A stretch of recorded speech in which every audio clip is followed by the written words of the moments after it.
binugtugan at isiniwalat ang kanyang mga ginawang kahudasan daw di umano mga kababayan na siyang nagresulta sa pagkatalo ng mga kandidato nila. Inamin mismo ni Tiangco na ang lahat ng kamalasang ito ay dahil kay Martin Romualdez. Panoorin niyo po. Yung conditional release ang naging motivation. Unang-una mga kababayan, ang sabi ni Tiangco, kontra siya dyan sa pagpapa-impeach kay VP Sara Duterte. Dahil sabi niya hindi ito maganda para sa kanilang kandidato. Anyway, hindi naman uusad yan habang wala silang session mga kababayan. So what's the point? Pero mukhang kating-kating na talaga mga kababayan ang tambaluslos na iyan na magkaroon ng impeachment. At hindi lang si tambaluslos mga kababayan, pati na rin yung mga kongresistang pumirma. Dahil parang naging bribe daw mga kababayan yung pondo na tinatawag nilang conditional release. Diba ang lahat daw ng mga pumirma mga kababayan ay mabibigyan ng pondo. Inamin naman yan ng mga kongresista na ginawa lang nila ang pagpirma dahil para magkaroon ng pondo ang kanilang lalawigan. In short mga kababayan, pera-pera lang din ang labanan. Kaya pinilit nilang ipa-impeach talaga si VP Sara Duterte bago mag-eleksyon para mayroon silang datum itong mga kongresista mga kababayan para sa eleksyon. Kasi, nung hino-hold na yung mga conditional release, kinausap ako ni... Yan conditional release. Ito na yung mga kababayan na reward para sa pagpirma nila. Siguro yung mga ayuda, AX o ganyan. Ewan lang natin ano ang sinasabi conditional release. Pero ang tiyak mga kababayan, nagagamit yan nila para sa kanilang kampanya. Kaya in-impeach nila bago mag-eleksyon si VP Sara. Dahil wala pa kaya mga kongresista mga kababayan Maraming mga kongresista ang pumirma sa impeachment ni VP Sara. Ang kampante at nanalo pa rin mga kababayan dahil kulelat ang mga kalaban Wala sila pakialam dyan sa mga senatong. Kanya-kanyang mga interes ang mga buhayang yan ng dalawang tao ni Speaker. Okay, so ine-request nila na ma-release yung mga conditional release. Siningil na mga kababayan pumirma. Sabi ko, hindi pwede. Sabi na, yung mga yan pumirma sa impeachment. Ayun mga kababayan, nagkaunsehan. Yung pinangakong conditional release ni Tambaluslos mga kababayan, hindi daw pinayagan ni BBM. So sabi ko, sino nag-authorize sa inyo ipangako yan? So I cleared with the President. Sir, kasi ganito sinasabi nila pinangako daw nila yung conditional release. Si BBM mga kababayan, tinanong na daw, Mr. President, i-release ko na ba itong conditional release na pinangako doon sa mga pumirma? Walang usapang ganyan. Walang usapang ganyan o nabudol na naman sila mga kababayan. Ugas kamay si BBM. Hindi nirelisa ng pera, buti nga sa inyo mga buaya. Buti nga sa inyo. Ano kaya aside sa mga XAX o mga tupad mga kababayan, di ba na-release iyon? Mayroon pa ba? Grabe, ginamit talagang bribe ang kanilang pondo mga kababayan para ma-impeach si VP Sara. Very clear. Very clear. Talagang itinuloy nila to given kahit na alam nilang may potential effects dun sa election in terms of your slate. Yun nga mga kababayan, ang apektado lang dyan ay yung mga senatong. Walang pake yung mga kongresista Dahil kampante sila mga kababayan na with all that money na marirelease sa kanila, kaya nilang ipanalo ang sarili nila. Wala silang pake sa mga senador. Bakit? Yes, because there was a bigger motivation. The budget that you were talking about. Yes, di ba? Okay, tignan muna natin, RG, kung saan ba tayo nagsimula maggulo-gulo dito. Di ba? Nagkagulo-gulo tayo dito. Noong nagsimulang mag-ambisyon si Martin Romualdez mga kababayan, ang taktika nito si Romualdez mga kababayan, i-disqualify ang kanyang mga kalaban. Kita nyo, wala siyang kalaban sa Leyte mga kababayan. Tatlo, sabay-sabay na disqualify. Siya lang mag-isa. Kaunti pa nga lang ang kanyang boto 175,000 lang ba yun? Tapos parang presidente kung umasta. Yan din ang ginagawa niya ngayon mga kababayan sa kanyang mga kalaban. At unang-una niya pinuntirya si VP Sara. Hinostage ang budget mga kababayan, parang ginawang bribe para pumirma, para ma-disqualify at ma-impeach si VP Sara Duterte. Nung pinilit nila yung budget na gusto nila, di ba? So anong remedyo? Nag-veto. Hindi na-veto lahat. Ang sinabi, magkakaroon ng conditional release.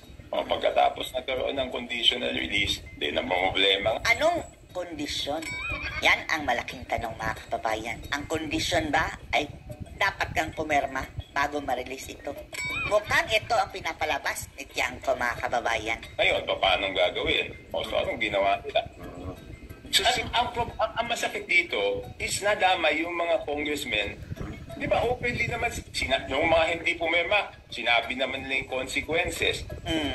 Talaga, maraming may interview sa mga congressman, mga kababayan, na yung mga proyekto nila posibleng maaapektuhan. Yung mga pumirma, anong sabi nila? Sinabi naman nila yung reason bakit sila pumirma, di ba? Oh, sabi rin ng mga pumirma, mga kababayan, kahit labag sa aming kalooban, pero kailangan naming pumirma dahil iniisip namin ang aming mga constituents. Ulul! Iniisip nyo lang ang inyong mga sarili. Meron naman silang budget talaga, isa-isa, mga kababayan. Pero yung sinasabi conditional release, yan yung mga add-ons, additional mga proyekto, di umano. Pero sila ang nakikinabang. Yes. Yung sinasabi ko, hindi invento yan. Diba? Yung sinasabi ng mga congressman Sige, ilaglag mo pa. na pumirma at yung mga sinasabi ng congressman na hindi pumirma just validates what I am saying. Yes. Kasuhan nyo to si Tiangco. Pero wala bang kaso dyan, mga kababayan? Abuse of power na yan na ginamit ni Natambalos-los. Isipin nyo na lang ginawang hostage ang budget para sa kanilang kagustuhan na ipa-impeach si VP Sara. Pera-pera ang labanan. Ombudsman. Wala bang motopropyo dyan, ombudsman?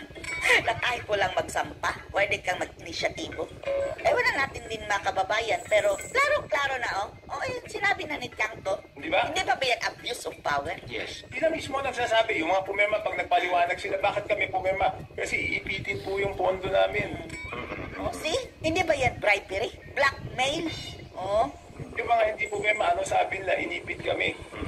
So how can there be a clamor when there was pressure? Walang clamor ng impeachment. Pinilit talaga, mga kababayan. Sabi ni Tiangco. Kasuhan niyo si Tiangco. Okay. Sorry. So, sino ang nagpilit nitong impeachment at the expense of your election slate? Sino pa ba ang nag-aambisyon na maging Prime Minister? Sino ba pwede magpilit? Alam ka pwede ba itong mangyari ng hindi alam ng leadership ng House? Oh, sino ba ang leadership ng House? Sino ang kanilang tingad ay leader dyan? Tambalos-los. You're talking about the speaker. Ay, sila, yung leadership, sila nanahan dyan. Wala nga kasi ako dun. Yun na rin yun, Tiangco. Takot ka pa? Diretsuhin mo na. Ultimately, si Tambalos-los ang ulo dyan, mga kababayan. Pinag-usapan, di ba? Hindi na nila ako sinama. Because they know from the very start, hindi talaga pabor sa impeachment, no? When you brought this up with the president, Sana, ito na lang ang ganawang speaker, si Tiangco, Mukhang may reason pa, mga kababayan, Hindi pumirma kay VP Sara na impeachment, mga kababayan, ha? May oras pa siguro si BBM, Pag tinuka na lang BBM para hindi na madagdagan yung kabuisitan ng tao sa'yo. Hindi na may babalik yung yung suporta namin, pero at least yung mga natitirang panahon mo, 3 years, baka hindi pa madagdagan ng galit ng tao sa'yo. and itong mga warnings po ninyo, anong naging reaction ni Presidente? Hindi. Okay, ganito. Pero, Tiangco, kahit walang speaker na Tambalos-los, performance-wise si BBM, yung kanyang sabing pakialam mayroong asawa, malaking faktor pa rin yan sa pagkawala ng tiwala ng taong bayan sa kanya. Ang sinabi ko lang noong the day of the nagpipirmahan, sinabi ko lang sa kanya na hindi dapat pirmahan. Sabi naman niya talaga, hindi naman talaga dapat matuloy. Baka ikaw lang ang ginawang blind niyan, ha? Pinaikot ka lang, Tiangco. Baka within their group, within their small circle, yan talaga ang kanilang plano, ha? Umanda ito, mga kababayan, pag-iinitan ito. Sabi ko kasi, wag many other consequences. So, napag-usapan na lang namin yan later on. Wala pangako daw. Sabi niya, walang pangakong ganyan. Deny to the max na, si That's why BBM. until now, nakahold talaga yung mga doubtful, yung mga projects na hindi natin sigurado. So that is... Labudol! Buti nga sa inyo, mga kongresista. Lalo magagalit niyan. Yung pinangako daw na project na conditional release, mga kababayan, na pumirma sila. Hindi pa rin marirelease. Nagkaunsehan na ba? Should led you to the conclusion na self-inflicted yung pagkatalo ng administration slate. I'm not saying... Self-inflicted na kanilang mga kakampi. Kanya-kanya kasi mga kababayan ay diskarte. Self-inflicted totally. Okay, yung Mindanao kasi makikita mo yung boto nung administration doon nasa ng opposition. 12-0. Mga- 10-0 pala, mga kababayan. Pero parang 12 na rin dahil later on, si Villar at si Mang ilaban, mga kababayan. 90+%, di ba?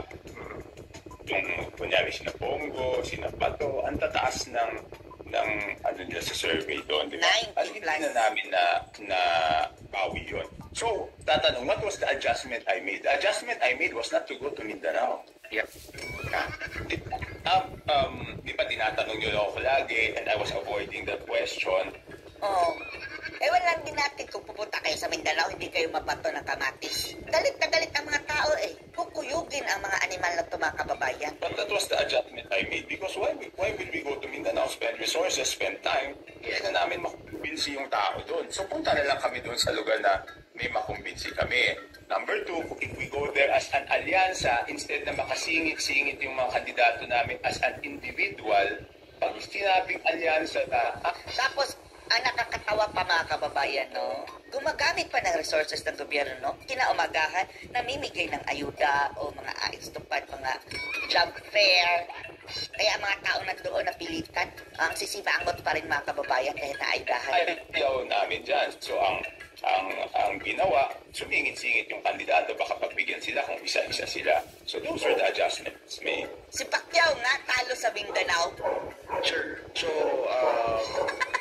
now that tapos na Sinuka ng Mindanao si Pacquiao. yung election and you're already doing a post Maging sa kanyang sariling bayan sa Sarangani, parang si Bongo pa rin ang number 1. for them of the campaign, what happened. And then, going into the 20th Congress, so sa tingin nyo ba, paano magiging itsura ng 20th Congress given itong ganitong klaseng sitwasyon? I don't know, it will be up to the members if they want to continue Balitan mo na lang, Tiangco. Kaso nga lang, mga kababayan, ito kasi karamihan sa mga kongresista, pera ang iniisip, budget.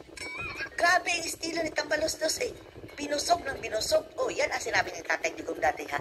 Si Romualdez binusog ng binusog ang mga kongresista. Kaya sunod ng sunod sa kanya. with what was the previous, what is the present 19th Congress, or they want things differently. By the way, mga kababayan, ha, kinuha pala ni Tambaloslos, mga kababayan, ang yung sinasabing narco-politician, sabi ni Tatay Digong, ha, na si Jack Mabilog, mga kababayan, na advisor ni Tambaloslos. It's up to the members naman, it's not up to me. Okay. But isn't usually the speaker the vote of the president or the choice of the president? Oo nga, kung hindi na pala sila magkasundo, mga kababayan, bakit hindi naalisin si Tambaloslos? Pwera na lang kung talagang magkakampi sila at itong si Mel Tiangco, ano pangalan nito? Si Tiangco, mga kababayan, ay hindi lang talaga kabilang sa kanilang inner circle. Okay. Siyempre, we have to Mahina ang audio. Forward natin, ha. vote, and they will have to Anong sinabi? Mahina ang audio. think of Nawala na ang audio, mga kababayan. Sige. So, anong masasabi niyo na lang?